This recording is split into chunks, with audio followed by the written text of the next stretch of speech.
fate of you who are listening, of nations of the world, has often hung upon accident, or upon decisions that made another way would have substantially altered the course of human events.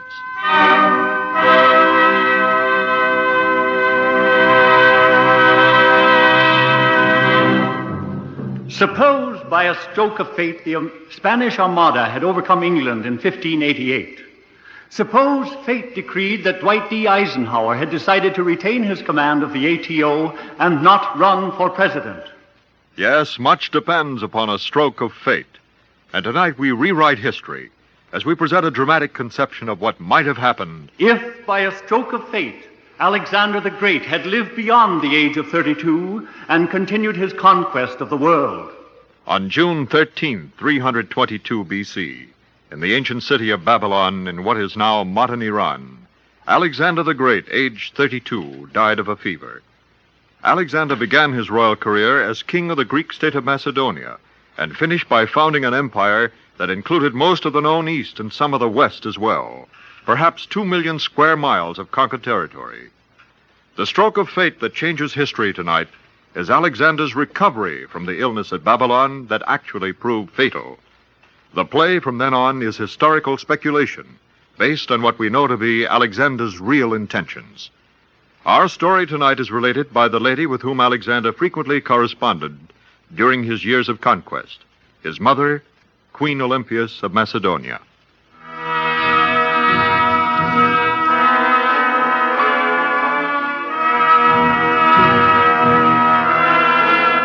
My son Alexander, when he was 20 years old, succeeded his father Philip to the throne of Macedonia.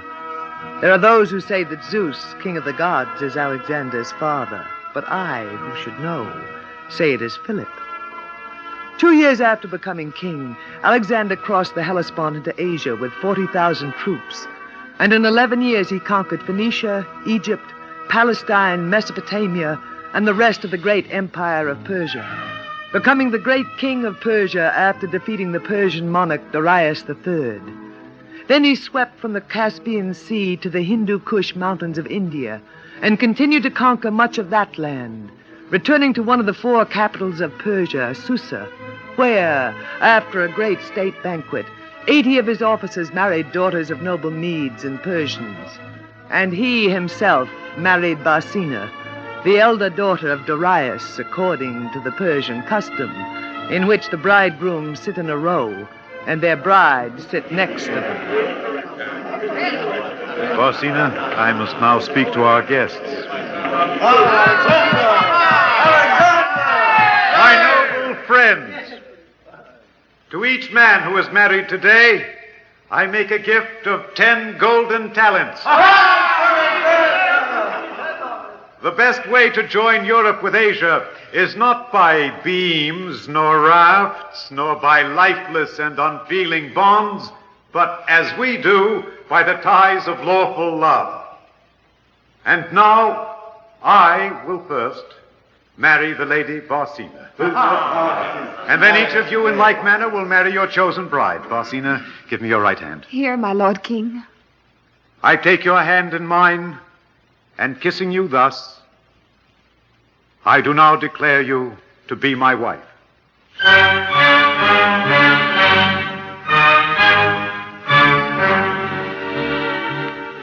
My son Alexander wrote me of this marriage, his second, for Macedonians may have more than one wife at a time, a ridiculous custom, as it implies the superiority of men. One night I had a fearful dream concerning Alexander, and in my dream a voice cried that I alone could save his life. I then took a vessel from Thessalonica, where I was, to the city of Tyre, and traveled by forced stages to Babylon in Persia. Alexander was there, resting in the dwelling of his friend Medius. And as I was about to enter Alexander's chamber, I saw coming through its curtained doorway my son's physician, Philip. My Lady Olympias, we have but just heard that you were on your way here. Was your journey pleasant? Fair enough, Philip. How ill is the king? How know you he is ill, my lady? Tell me.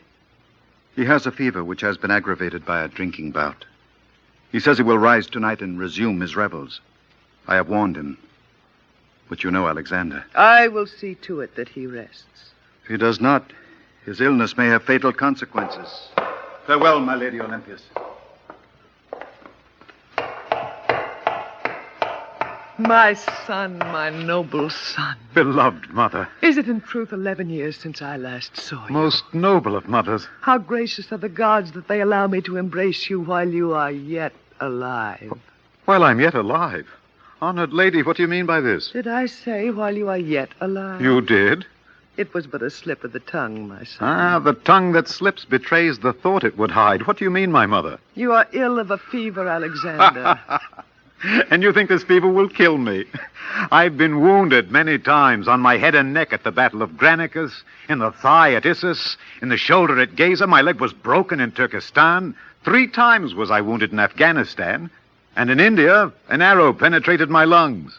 If these wounds have not killed me, do you think a trifling fever can? It's nothing. I will rise this evening to feast and drink with my friends. If you do not rest, my son, you will die. Oh, you talk like my physician, Philip. And yet I have more knowledge of medicine than he, since my teacher Aristotle, as you well know, did also instruct me in the healing art.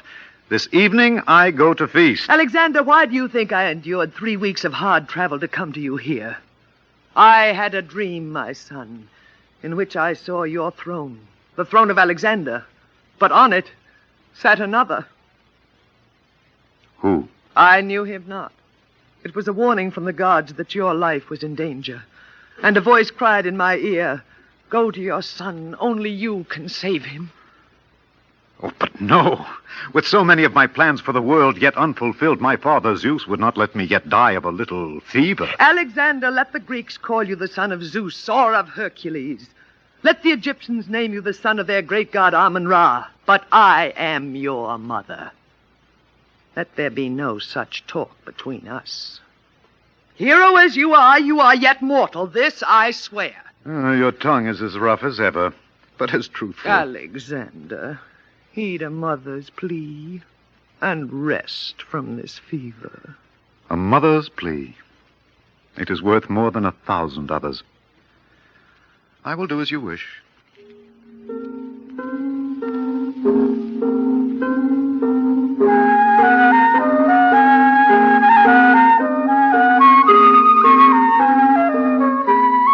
"5 days later, when the fever had broken, and Alexander was asleep, and I had retired to my own chamber, there came to visit me there my son's wife, Barsina. Hail, Lady Olympias. So you are Barsina. Lady Olympias, I am most grateful to you for saving the life of my husband. I saved the life of my son. Thank you. You were truly afraid for him? At first. But then I comforted myself with the thought that if he were gathered to the gods, I would join him speedily. If Alexander died, you would kill yourself? Yes, You would have me then believe you love him? I do. When at the Battle of Issus, my lord Alexander defeated my father Darius, who was then the great king, he protected the ladies of my family. My son has always been gallant and considerate of women. I love him, and I believe he married me because he loves me, at least a little, and he will love me yet more. There you act the fool. Alexander has said there are 2 things that make him feel like a mortal: sleep and lovemaking. He is too absorbed in his divinity to indulge his mortality. But he is divine. You truly believe this? Of course. The great king has always been descended from the gods, and Alexander is the great king. Nonetheless, my son will be your husband in name only. Accept that as truth. If you say so, Lady Olympias. But I trust he will be satisfied to stay here in Babylon. I see you know not Alexander at all. Alexander who, when my husband Philip was alive, wept because he felt Philip had left him no more worlds to conquer, will not remain satisfied as long as there is any part of this world that he has not in truth conquered.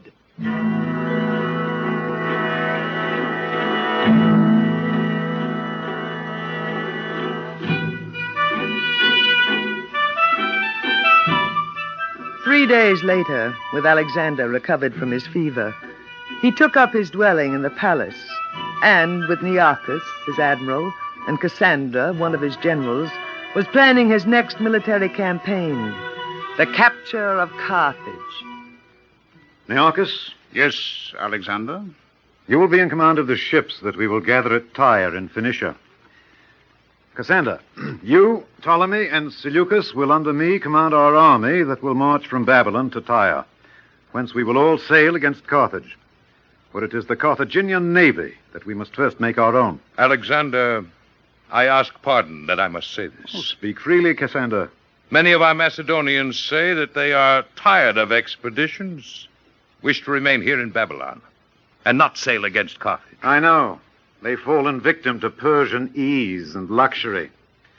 I'm prepared for this. We will take with us in their stead the 30,000 Persian youths we've trained in the Macedonian ways of fighting. Alexander, our Macedonians will not like that. Will they not, Admiral Nearchus? They will say that now you have used them to win you an empire, you're dispensing with them. Am I? Is it I, then, whom are refusing to fight, or they? I'm weary of their complaints. Those who do not want to come with me may stay, or go home. I care not. As you say, I go to make my preparations, Alexander. And I as well. Do so. It is not with you that I'm impatient, but with those who complain. Fare you both well. Alexander, my son. Oh, Mother. You were so quiet I'd forgotten you were here. Alexander, you are responsible for the reluctance of the Macedonians to follow you in this new adventure? I responsible? Yes. They are offended because instead of Macedonians, you appoint so many natives as governors of the countries you conquer. Because you yourself affect Persian ways and Persian dress. I do that out of respect to the Persians. But you have conquered the Persians. Why need you show them respect? So that in return they will respect me. By respect, not by fear, is the best way to rule. These Macedonians believe you are more Persian than the Persians. That is not so. I would also teach the Persians and others our Greek ways. I would have them speak the Greek tongue. Our Macedonians will not like that. For if others speak like Macedonians and use our ways, then of what advantage is it to be a Macedonian? One might just as well be a Persian or an Indian. Quite so. But Alexander. My lord, most noble king, Yes, Barsina. forgive me for coming to you unbidden, but I have learned that you plan to leave Babylon. That is so, Barsina. My lord king, why can you not remain here? You foolish girl. I told you Alexander would not remain quiet here. Not as long as there is yet more glory to be won. You're wrong, my mother. It is not glory that I'm now seeking, nor further riches, but the fulfillment of an ideal, of a vision. What ideal? I learned it from a philosopher I met years ago in Corinth. Diogenes was his name. You wrote me of him. The man who lived in a tub. The one you asked if there was anything you could do for him, and who answered, yes. You can stand a little to one side and not keep the sun off you. That was the man. He should have been whipped for his insolence. I felt if I were not Alexander, I would be Diogenes. I said to him, who are you who have learned the secret of contentment? And he said, I am a citizen of the world. That was the beginning of my vision, my ideal. I do not understand. I was afraid you would not. I, too, do not understand, great king, but I humbly plead that you allow me to go with you on this expedition. Quiet. It is not for you to make such a request of your lord, but to remain here and await his pleasure. Olympias, I'm not a child that I cannot myself tell my wife what she must do. Forgive me for having to say that. Barsina, this expedition is most dangerous. But when we've taken Carthage, you may come to me there. As will I, my son.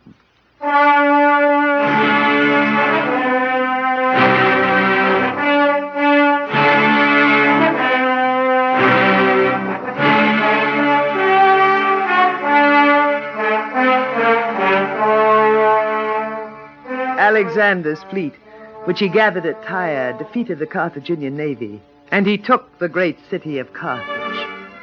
6 months later, he revealed his plans for his great conquest of the European continent at a meeting of his commanders. Ptolemy, you and your fleet will land at Gades and you will conquer Spain. Seleucus, you will land at Massilia in Gaul and sweep through that country. You, Coenus, at Neapolis in Italy and will march northward to take Rome. I myself have a curiosity concerning the island with whose inhabitants the Carthaginians trade for tin. I, Nearchus, Cassander, and our forces will sail past the Pillars of Hercules to that distant place. Yes, I have a great curiosity concerning this island called Britain.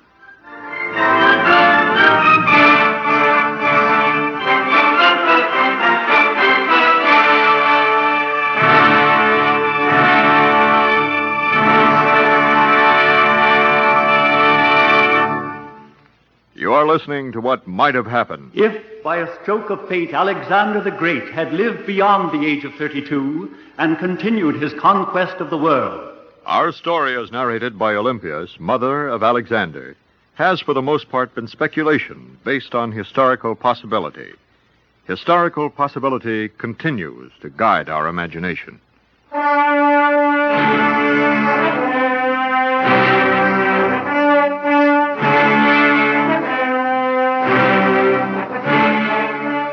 Alexander speedily conquered the island where lived the Britons. For, of course, these savages were no match for his skilled soldiers. He well explored the island, its forests, streams, and meadows, he and the scientists he had brought with him. Then he discovered a place called Londinium, at the estuary of a river at the southeast part of this island of Britain, and camped there for some time. Alexander, may I ask how much longer we'll remain here in this Londinium? This place of fog and dampness? It's more fit for fish than for men. Truly, I believe the Britons who dwell here have gills instead of lungs. So well do they breathe this air, which is half water. Cassander, Nearchus, my friends, we stay here long enough to found a city, which we will call Alexandria, and which may someday be as great as that Alexandria we founded in Egypt. Found a city? Here? Yes, Nearchus. There's a broad river, a fine harbor, and this is a good site for a city. We will first build a library, a theater. A library? You think it is possible to civilize these barbarians who tattoo themselves blue and who are led by chiefs who are women? Why not? I suggest the first thing we do is send them some good cooks. I think they're worth civilizing. The proof of their greatness is that they've survived living in a climate such as this. We will teach them our Greek language, so that in the future the Briton will talk in Greek. We will spread here our Greek culture, as we will also do in Spain and Italy and Gaul, now that my armies have conquered them, as we will also do in the East. All the nations of the world will be united by one language, one culture, all equal. No one nation will be a man's fatherland. Instead, every man will be a citizen of the whole inhabited earth. This is then what you intend to do? Is it, Alexander? Yes. And you, too, are the first of my officers to whom I tell these ideas. But soon all will know. And now I must go and speak to the architect concerning the plans for our new Alexandria here. For now, farewell.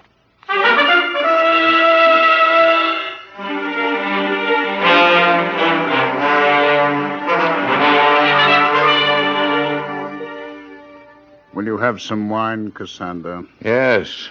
I need it now. So that is what he has been planning. He's forgotten he is a Macedonian. All nations are to be equal. By the gods, let all other nations be equal to each other, if Alexander so wishes. As long as Macedonia is supreme. For this, we have left our native land. Follow Alexander these many years. We are betrayed. I fear you're right. We cannot prevent the accomplishment of his plan as long as Alexander lives. No, Nearchus. Once Alexander has been gathered to his fathers, the empire will belong to the strongest. And we can rule as Macedonians. And there will be no citizens of the world. Let us talk to the others who will feel as we do. And yes, there is one to whom we must particularly talk.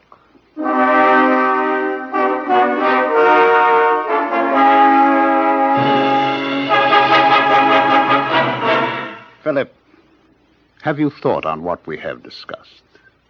I have, Nearchus. And the responsibility you would place on me is enough to make the gods themselves shudder. I've been Alexander's physician many years, and I have loved him. And so have I, Philip. And so have all of us. I recall that when Alexander took a fever from leaping into the Cydnus River, and I prepared for him some medicine, a letter arrived from his general Parmenio, saying I had been bribed by Darius to poison Alexander. Alexander showed me the letter, and as I read it, he drank the poison of the medicine that I have prepared. He trusts you, Philip. Now it is asked that I betray that trust. That when next he is taken with one of his fevers, I poison him. If it could be made known what you did, you would be honored by all Greeks who wish Macedonia and the other Greek states to be the first states of the world, and not equal to and reduced to the level of all the others. You will have done a terrible, but infinitely noble deed.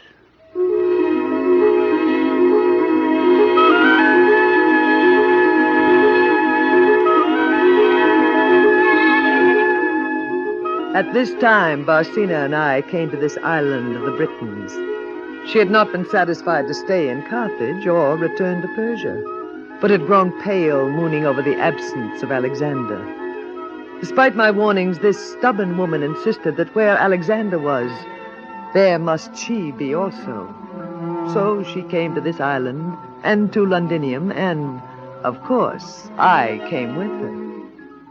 My Lord King. Barsina, you should not have come here to this island. I told her that, my son. Nor should you have come here, Olympius. This is too barbarous a land for ladies. Methinks that it is an excellent land for ladies, since I hear so many of the British chiefs are women. Great King, unless I am by your side. I'm sorry, Barsina, but there is too much work for me to do here to play the loving husband. You'd best return to Babylon. My lord. Oh, Philip, what have you in that cup? Your medicine, Alexander. You are ill, my Lord Oh, King. it's nothing, a slight fever that will soon pass. I've had many such fevers before. I'm glad I'm here to nurse you through it. I tell you, it is nothing. But to guard against the infection becoming worse, I do urge you to drink this medicine, this purge of hellebore. Well, put it down on this table, Philip. I will drink it later.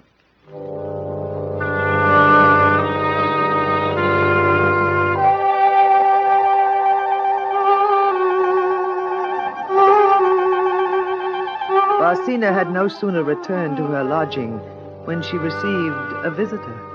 Noble and mighty Queen Barsina, Who are you who have requested such urgent audience of me? I am a wretched servant of Nearchus, the admiral to Alexander.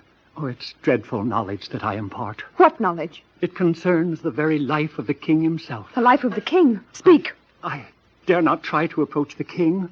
He will not believe me. He will torture me. Or my master will discover what I'm about and have me killed. But now that you are here... Tell me what you know, and quickly. 3 days ago, I did overhear in his tent my master Nearchus talk to Philip, the king's physician. Philip did agree, when the king had one of his fevers, to give him in his medicine a slow-working poison. By the gods, no. There is a plot against the king's life in which are engaged Nearchus, his son...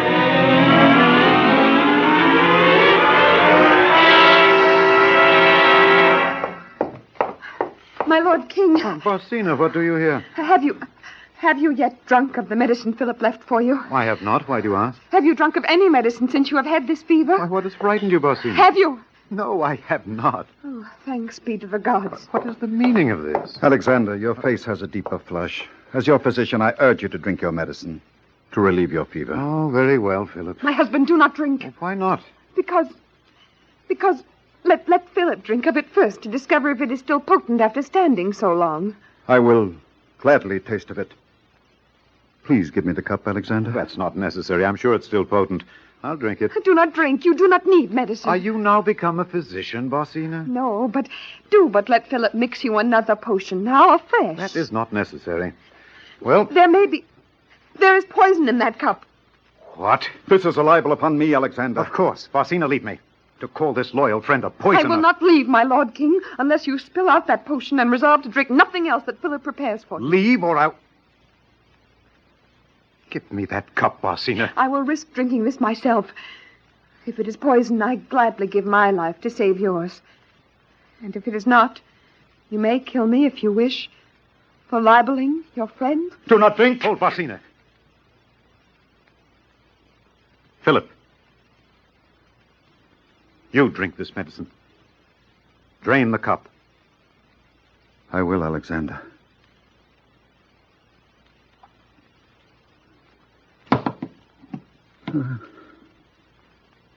Your wife has saved you, Alexander. To have killed her would have been useless. You would still live. Who plotted this with you? I know their names. And forgive me, but among them are your dearest friends. What? Then, of what use to have conquered the world?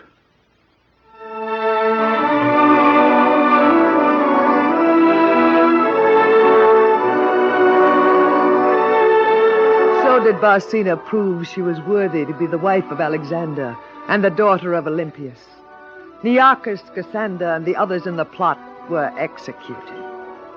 10 years later, the states of the world sent their first representatives to the world governing body at Alexandria in Egypt, the capital of the world, where Alexander, addressing them in the universal language Greek, said, I urge you to consider as your nation the whole inhabited earth.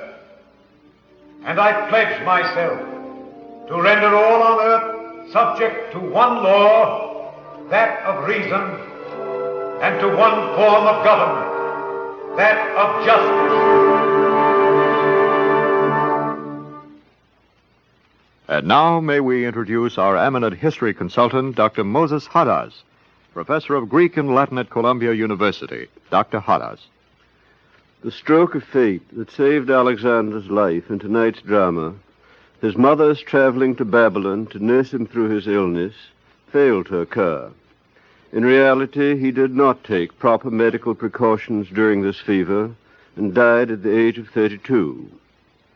But let us imagine Alexander had lived on as in tonight's play. It is inconceivable, then, that he should have relinquished his career of conquest. He would have conquered the West as easily as he had in actuality the East. And if Alexander's original objective was merely conquest, his later words and actions can leave no doubt that his larger aim was to make all men equal members of a single society, embracing the whole inhabited world, in which individuals would be not subjects but citizens. Even if the world has seen military geniuses as great, their object has been conquest rather than fusion. Others have cherished visions as soaring, but have lacked the force necessary to implement them. Alexander combined such great vision with such magnificent military prowess and statesmanship, it is very possible the people of his time would have accepted his ideal of the one world. During the centuries since he lived, there have been men who have thought wistfully of Alexander's dream. If the dream of one world should ever become reality, part of the credit must belong to Alexander the Great. Thank you, Dr. Hadas. We invite you to listen next week to hear what might have happened if, by a stroke of fate, America's first secret weapon had succeeded in its intended purpose during the Revolutionary War.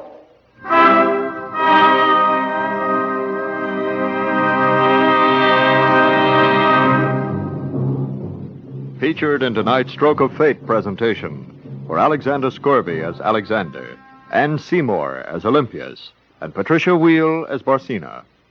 Others in the cast were Santos Ortega, Ralph Bell, Kermit Murdoch, and Gordon Peters. Your announcer is Lionel Rico.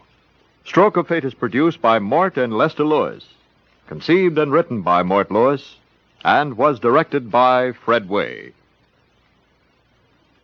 Stroke of Fate was prepared in consultation with the Society of American Historians.